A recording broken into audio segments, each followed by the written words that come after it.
Hello, welcome back to my channel. This is Colin again.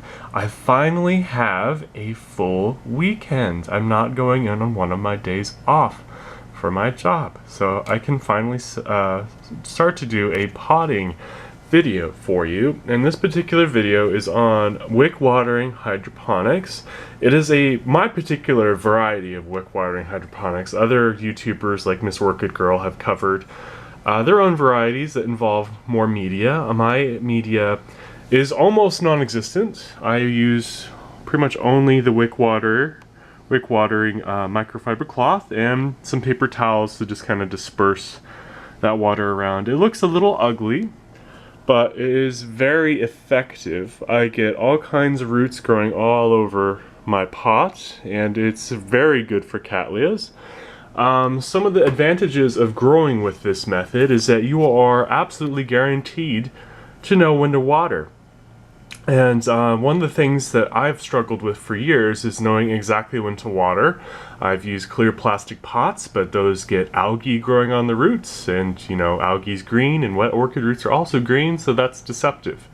So this method was something I came up with to help me A, have my roots completely dry out in between waterings, and B, just kind of give me a better idea of when to water. And what do I mean by it gives me a better idea of when to water? So, the wettest part of these pots are the reservoir. So there's two parts to my wick watering system. There's a reservoir, which is this bottom Tupperware, and then there is the pot, which is the upper level. And the wettest part of this system is the reservoir. That's where the water pools, and that's where your wicks are. So the best way to tell when to water is to just pull your plant out from the reservoir and feel the wicks. When the wicks are bone dry, you know everything else is bone dry. And in the meantime, this upper layer can be misted a little bit, kind of give it a little half water, and then that will encourage your roots to kind of grow in the meantime, in between waterings. And another reason why I set this up is because one day I plan on having more plants than I do now, and I spend a ridiculous amount of time watering as it is. One of the things I want to do is set up a drip system, an automated drip system, and just have it drip into this reservoir and just have those wicks and paper towels take the water to the roots. And I can't do that now because I'm renting an apartment, and if something were to leak in my drip watering automatic system, it would ruin these hardwood floors and cause other issues. I just don't want to deal with it. I'd rather own my own house before I do that. So I'm going to give you a quick demo on how I set this up. So first, you need two containers. You need the top layer, which is where the plant goes, and then you need a bottom layer, which is your reservoir. So there's two ways of kind of setting this up where you don't. So here's what you don't want. You don't want your top layer to constantly sit in water. You want to have your roots kind of look for that layer of water and kind of take it over on their own. This will happen eventually. Let me show you an example. So here's one that's been in a wick watering system for, I'd say, about a year, and look at all those roots down there. That is all taken over the reservoir. But one of the reasons why this is okay is because there's a lot of air, and I don't fill up the reservoir very much, so it all dries out really quickly. I put air holes in my reservoir. I don't know if you can see that. There's air holes there so that it evaporates quicker and gives me more air at the root zone. And so that's that. So you want to have either a top layer that's bigger than the bottom layer, so that way it kind of sits up and has a layer of air on its own, or you want to put a skewer through the top layer and all the way through to the reservoir at a point which will hold it, suspend the top layer above your reservoir. So I just chose to have a bigger pot as my top layer and have a smaller reservoir. That way it naturally just sits up on its own. So that's that. And of course, when you're setting up these pots, the first step is to poke holes in your top layer. Do not poke holes on your bottom layer unless it's on the side for aeration. So I'm going to do that really quick. I'm going to attempt to have the camera keep rolling. I'm going to have to edit this video, obviously, so I'm going to do that first step and we'll move on from there. Oh, I forgot to mention the tools you need to set this up. You need snips, fine pointed snips, that way you can poke small holes into your system, and you need large wire cutters to cut the wire. I prefer this wire, but I can't find it for sale anywhere anymore. It was at a dollar store and it was only $1 for a large amount. Good find. I think I'm going to transition to this type of wire, which is rubber coated and it won't rust, because a lot of the floral wire I've used has rusted, which is a tetanus risk to you if you ever get poked by it, but the plants like the iron oxide, so not a risk to the plants, but it will be a risk to you for tetanus. So that's that. Oh, I forgot. See, there's 2 more parts. There's your microfiber wick. We're going to chop this up into strips. It's a bit gaudy, it's a bit bright in color, but this is probably the best wick system you can get other than just using pure paper towels. I guess this is superior to paper towels because paper towels will rot. You can pick paper towels off of your plants if they're wet, easy enough, but yeah. And then of course the bamboo skewers, I use these as supports. I'll show you how I do that later.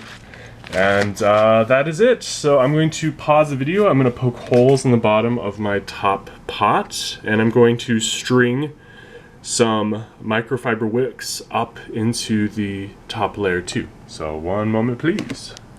This is the second step. So you already set up your top layer, and then you poked holes in it and you suspended some microfiber wicks into the reservoir. I'm only going to do 2 because this is sort of a mock run. I will use this container at some point, probably to pot up, say, this one, which is already in wick watering. You can see I have lots of roots going into the reservoir as of now, and lots of roots on the top.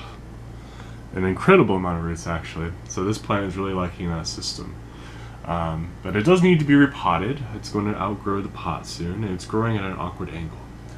But anyways, so I poked the holes, and I made them rather large to put the microfiber wick in. We're going to secure the wick closer around the plant with bamboo skewers as supports. It's very obvious to see the supports on this one. As you can see, there's 2 long ones poking up here. And what you do to make them stick is you just kind of poke a tiny hole here, and then you poke a 2 tiny holes over there, and you want to make kind of like a cross. And once you make that cross, you're going to use your wire to wrap around the plant's pseudobulbs or some other part of the plant. It could be the stem, and you're going to secure it to that cross so it doesn't move. After you make your supports with the bamboo skewers, keeping in mind you want to have room for the plant, you want to poke some more holes on the side of the pot, the top layer, and you're going to attach more wire to secure the plant even more. And that's it. After you're done with this, you want to poke little holes into the microfiber wick, put more wire through that, and you can just secure it along the root ball if you like. And if you want more moisture, if you want to distribute the moisture from this wick out a little bit more, you just fill in the gaps with paper towels. That's all you do. And then ideally you'll have the paper towels touching the wick, so that way once the wick is wet, the paper towels get wet, so you can distribute it around the pot better. And my roots love paper towels. Whenever I put them in, they start branching out and growing very strongly. You can already see that in this one. I just repotted this one a month ago. I originally made a video on this one, how I repotted it, but it is down. And I will say something too, the bigger your root mass is initially when you pot it, the less bamboo skewers you need to secure the plant, and the less wire you need to secure the plant, because if it already has a strong base, it'll just fit on its own. But if you don't have a lot of roots and you don't have a big root ball to work with, you will need more supports. And as you can see on this one, I don't even have a bamboo skewer lattice work to hold it in. I just have holes chopped in the side of the pot, and there is wire going into those holes and then out and then around the pseudobulbs. And that secured my plant. It doesn't move when I move the pot now. So I'm going to take a break, and when I come back, the next steps will be completed. There will be a lattice work of bamboo skewers that we're going to use to attach to the plant. I don't have a plant I'm going to repot right now, but I'm just kind of giving you an idea of the general system. So I'll be right back. Alright, I am back. This is sort of the last couple steps in setting this up. So I set up my framework. I poked a hole in the bottom here. I inserted my bamboo skewers. You can use varying thicknesses if you like. I like using the thin ones that are a bit easier to break, but they're also easier to kind of set up through these holes down here. And I poked 2 holes on the side, and then I just I put a bamboo skewer through these 2 holes on the side. You might want to wear gloves when you do this, because if you mess up and it breaks, you'll get splinters in your hand. So keep that in mind. I did not wear gloves. I was being risky, but I took that risk and it worked out. It didn't break. I didn't get splinters. So anywho's, you want to get your wire, and you want to use a floral wire, which is a heavy gauge, but is also pliable. I can bend these with my fingers, and it's very easy to cut too. So this is the ideal wire, and I hope I can find this somewhere online, because I love this wire. This is the best floral wire in existence. It doesn't rust. It's thick. It holds my plants in place. It's great for kind of combining pseudobulbs together. It's good for a lot of things, and it is especially good for setting these wick watering hydroponic systems up. So anyways, this is the supports. After this, you literally just get your plant, you take it out of the pot. Assuming it has a lot of roots, you might not even need this lattice work. You could just poke holes on the side, like I did here, and just kind of wrap the wire through the hole and attach it to the pseudobulbs to hold it in place. But again, if you have a large plant, or have a plant that has poor roots, this won't work, and you will need these supports. So that is that. The only other step you have left is you just poke a hole with scissors through the center of this wick.